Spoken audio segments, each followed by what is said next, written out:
আগে ভাই এটা শেষ করে নিই, কারণ আসলে এটা খুব ডিফিকাল্ট একটা জায়গা। হ্যাঁ, সো অনেক প্রেশার। তো আগে আমার যে টার্গেট হচ্ছে যে ঢাকার পেমেন্টটা আমাদের ক্লিয়ার করতে হবে। এইটার পরে বাকি যা হিসাব নিকাশ করে অ্যাকাউন্টসটা শেষ করে আমি তখন নিয়ে দেব। পরের বছর পরেরটা দেখা যাবে, কিন্তু right now I am just concentrating on Dhaka and closing the accounts of BPL. আমাদের ব্যাপারটা হচ্ছে কি যে আমার সবার সাথে দেখেন, ভালো টিম যেগুলি রাজশাহী, রংপুর, এদের নিয়ে তো সমস্যা হচ্ছে না, প্রেশারও দিতে হচ্ছে না। ঠিক আছে, আজকে আপনি চিন্তা করেন আমরা যদি সিকিউরিটি মানিগুলি না নিতাম বা ব্যাংক গ্যারেন্টি না নিলাম, এটা আগের বিপিএলগুলির মতনই হইতো, যে টাকা পাইতো না। তো এটা আমি মনে করি আমাদের সবচেয়ে ভালো ডিসিশন ওয়াজ যে টু টেক ব্যাংক গ্যারেন্টি বা অন্য ফাইন্যান্সিয়াল ইনস্ট্রুমেন্ট। সেই জন্য এখন পর্যন্ত 5টা টিম আপনার শেষ হয়ে গেছে। ঢাকারটা তো আপনারা জানেন যে ঢাকাকে আমরা এতদিন মানে 23 তারিখে খেলা শেষ হয়েছে, আমরা অলরেডি 3টা চিঠি দিয়েছি। ওনারা বারবার প্রমিস করেছে যে পেমেন্ট ক্লিয়ার করে দিবে, কিন্তু এখন পর্যন্ত আমাদের হিসাবে প্রায় 3.5 কোটি টাকার উপরে প্লেয়াররা পায়। আমরা হিসাবটা নিচ্ছি কিন্তু প্লেয়ারদের থেকে। এখন আমাদের কাছে যে 2টা ব্যাংক গ্যারেন্টি ছিল সেটা এনক্যাশমেন্টের জন্যে আমরা ব্যাংকে পাঠিয়ে দিয়েছি। ব্যাংকের প্রসিডিওর অনুযায়ী ধরেন 7-8 দিনের মধ্যে ব্যাংক ওদের নিয়ম অনুযায়ী ওই টাকাগুলি আমাদের, এটা আনকন্ডিশনাল ব্যাংক গ্যারেন্টি ছিল, তো ওরা আমাদের কাছে টাকাটা দিয়ে দিলে আমরা তখন এই ঢাকাকেও ডাকবো, প্লেয়ারদেরও ডাকবো, তারপরে ফাইনাল যে অ্যামাউন্ট আসবে এগুলি ক্রিকেট বোর্ড থেকে দিয়ে দিব, দিয়ে বাকি টাকা ওদের রিফান্ড করে দিব। শোনেন, এরকম যদি আপনাদের নৈতিকতা থাকে যে আপনি প্লেয়ারদের, আপনি এসছেন একটা টিম নিয়ে, আপনার ওই প্ল্যান করেই আসা উচিত যে 7 দিনের মধ্যে, টুর্নামেন্ট শেষের 7 দিনের মধ্যে আপনি টাকাটা দিয়ে দেওয়ার। আপনি তো কোনো দিন রংপুরের কথা শোনেননি, শুনেছি আমরা, শুনিনি।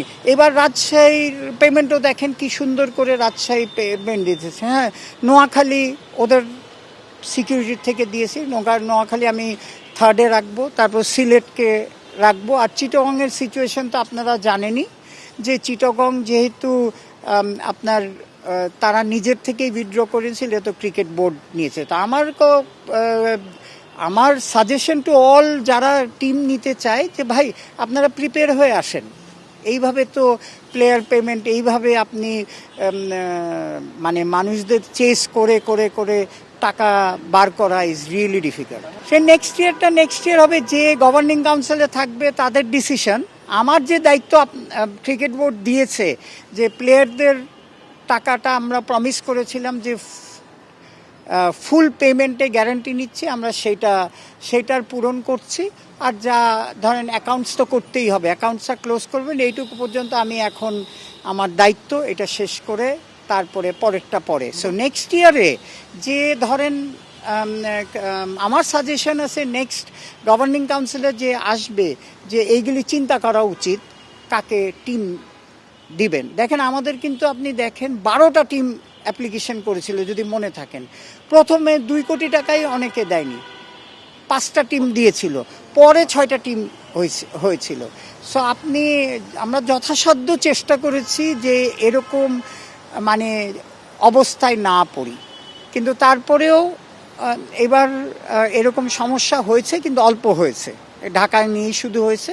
সো ঢাকাটা সর্ট আউট করে থাকলে, শেষ করে ফেললে আমরা মনে করি যে অ্যাটলিস্ট উই আর সাকসেসফুল। তারা এখনও বলছে, আমাকে আজকেও টেলিফোন করেছিল, তারা বলতেছে যে আমরা টাকা দিয়ে দিচ্ছি, আপনি একটু আমাকে সময় দেন। আমি আমার আর সময় দেওয়ার আমার ক্ষমতা নাই সময় দেওয়ার। আপনি যদি টাকা দিয়ে দেন তাহলে এই টাকা যেটা ব্যাংক দিবে রিফান্ড করে দিব আমরা।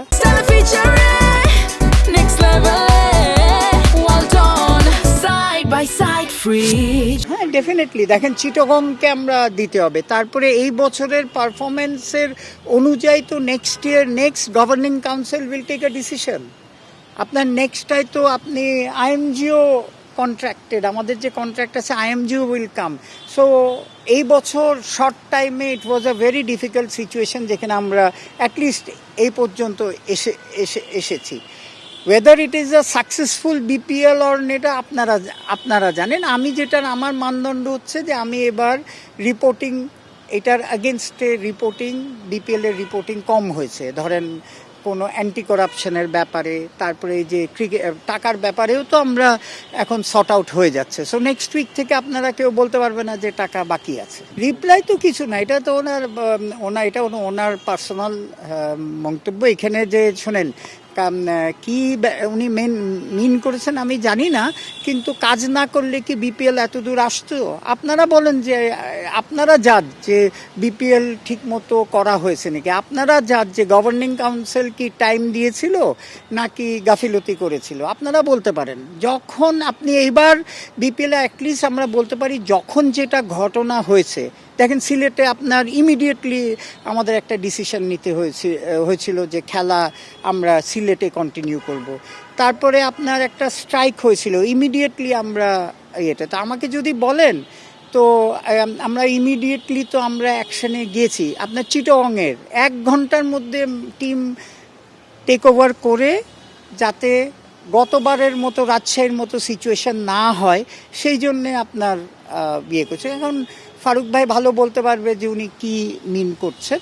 আমাদের তো বলতে পারি অ্যাটলিস্ট আমাদের গভর্নিং কাউন্সিলের সবাই আমরা যথেষ্ট টাইম দিয়েছে, এবং প্রেসিডেন্ট সাহেব, চেয়ারম্যান সহকারে মাঠেই তো দেখা গেছে যে ওনারা কতটা টাইম দিয়েছে।